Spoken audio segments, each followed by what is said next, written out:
This video is a response to Jack Doodle, who is harassing me. No, wait, what'd you tell me to say? Oh, I'm sorry. It's the world-renowned, famous, legendary Jack Doodle. I've linked to his video in the description box. Jumping right into things because I don't have all day or all night. You talked about how I said that women go to the highest bidder. That was just a crude oversimplification. Just like when people say that men provide love to get sex and women provide sex to get love. Now, of course, there's a lot more to it than that, but that's just a simple way of putting it to make a quick point. Now, that's not to say that every single woman makes her choices based on that, but you have to ask yourself, how often do you hear men with money complaining about not being able to get women? And in fact, I think if we lived in a society where men were allowed to have more than one wife, what would happen is that men like Bill Gates would have 30 or 40 or 50 wives, while Joe Blow, who works at Home Depot, would only get 2 wives, his right and left hand. And those wives will have the same name, which would be Wanka and Wanka. So in societies where there are women shortages, men understand a lot better that if they want a woman, not even necessarily a good woman, but just have a woman period, then they need to be exceptional. I have 2 brothers-in-law and neither one of them is married, and I asked my guy why not, because they're both old enough to have wives. And he said that no man is going to give you his daughter if you can't provide a decent life for her.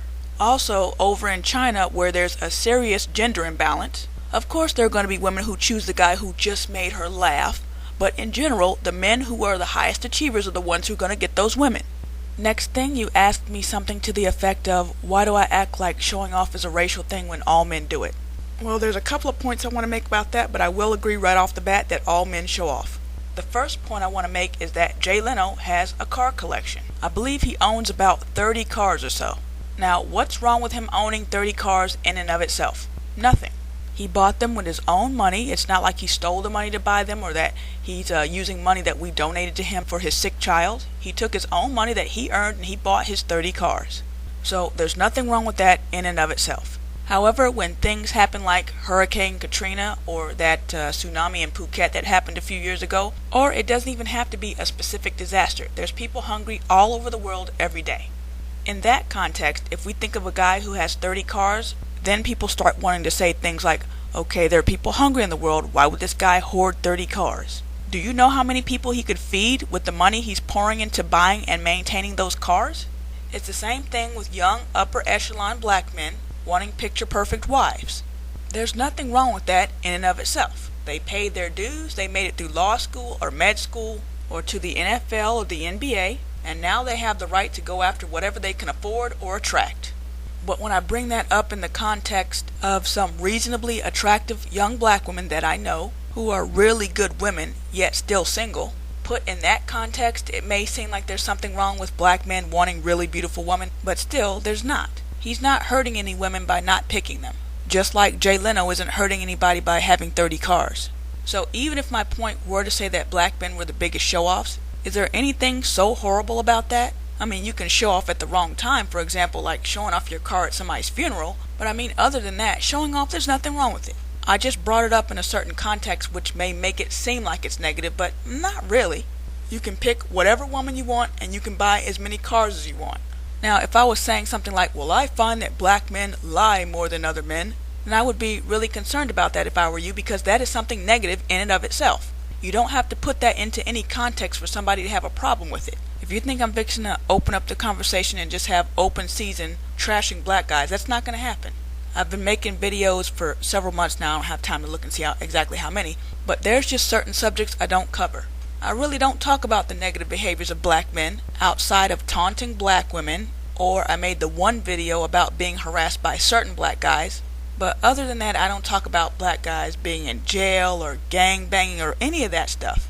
I'm just not interested in those topics, and there's plenty of other people covering them anyway. And you know what? I get accused every now and again, and by every now and again I mean every day, of bashing black men. But then when I ask them, okay, how am I bashing black men, they either can't give me an answer at all, or they say something like, oh, you're just jealous and you're bitter. Even my latest accuser, which was Kid Brother over on Gen X, who says I go around fucking with people and I'm always doing it, and I ask him for one example, and what do I hear back from him? Crickets and pin drop silence. What do I say about black guys that's so bad? I don't even talk about black guys most of the time outside of this interracial dating subject that some of them constantly like to bring up. I talk about black women way more than I do black men. And some of the things I say, they don't want to hear, but they don't accuse me of hating them or bashing them. Well, some of them accuse me of not being black, but besides that, and I'm not saying that you're saying that I hate black guys. That part isn't really to you. That was just a general announcement or whatever. But anyway, back to what I was saying to you. I was making that point about black men showing off on my way to a greater point. That wasn't even my point to just say, oh, black men show off. My main point was that some people, even some black women, are getting a little bit too comfortable with using interracial stats to prove that something's wrong with black women. This has not been proven, people, and it leaves out so many other factors. What I really would like to happen is for black men to talk to black women and just leave the other women out of it. I don't know where some of these black men got it in their heads that bringing up other races of women is a motivator for black women. But anyway, moving on, there was one point that I wanted to agree with you on, and that's that in real life, in general, I don't mind if biracial people want to call themselves black. If I were throwing a black history party or something that I had just intended to invite black people to, and a half black, half white person showed up, I'm not going to say, you're half white, get the fuck out of here. My problem is not with including biracial people with black people, it's when they get included instead of black people. I think if you're going to represent a group, you should look like the majority of the group. So in most situations, I don't care if Barack Obama or Halle Berry want to call themselves black, but it's just not good when people say, okay, name beautiful black women. It's like, okay, Halle Berry, Alicia Keys, Mariah Carey, Vanessa Williams.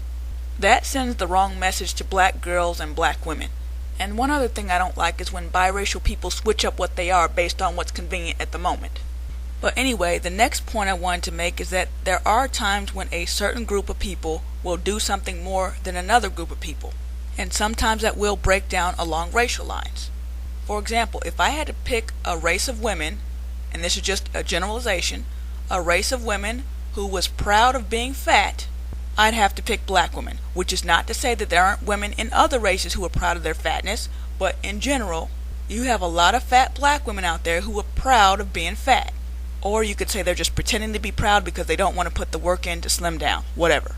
I don't see that mentality in any other group of women to the degree that I see it in black women. And again, of course, this does not apply to every black woman, but if we had to compare groups, that's an award that would have to go to black women. So yes, all men show off, but I see black guys, especially the young ones around my age, they take it to a whole other level. But again, is this something so bad? Like I said before, there's nothing wrong with showing off in and of itself. It only matters what context you put it in. Next thing you asked me was, who are these upper echelon black men choosing instead of me? First of all, I just want to make it clear again that I was just talking about the ones near my age. But anyway, back to your question, who are they picking? I don't know. What happened was, especially around the time that I was debating the you-know-whos, I kind of went through this black awareness type of phase, whatever you want to call it. And I started thinking along the lines of, am I living a life that's going to help my race out? And I was thinking things like, we really need more black kids to be born into the middle class. So then I said, well, I'm just going to concentrate on establishing relationships with black guys. And that's the point when I noticed that I wasn't dating black doctors or engineers or whatnot. It was their absence that I noticed, not their presence with other women. And actually, one thing I wanted to say is that since I raised that question, and that is the question of why I wasn't attracting upper echelon black men, I've actually gotten some pretty good answers that I wasn't expecting or I didn't even think of.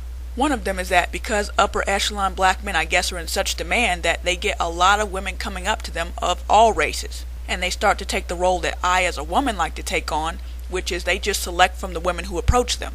And that's just some of them, of course. Some of them don't like to be the prey, they like to be the hunter.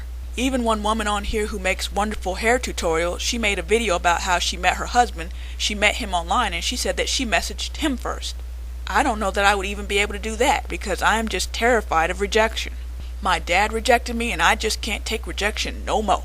If I submit this video as a response to you, Jack Doodle, and you reject it, I'll have to hide my face for a week. So anyway, what point was I making? Oh yeah, so I don't know who these men are getting with. It's their absence that I notice, not their presence. And also, one other thing I want to set straight, I don't want to give off the impression that I was only or constantly attracting doctors and lawyers and engineers. They were actually kind of few and far between. Most of the guys I was dating were just regular guys right around my level. Most of the guys I attract were like teachers or graphic designers or guys who sit at desks and look at computer screens all day. Guys like that.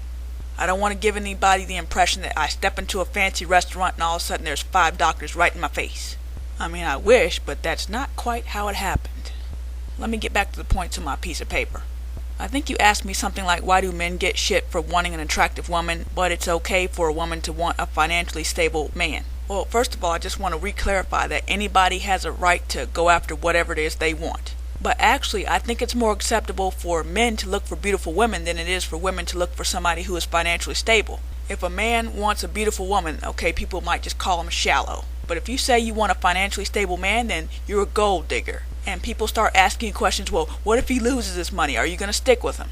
Never mind that I've made numerous videos where I said that I don't believe in divorce, not that anybody really does believe in divorce.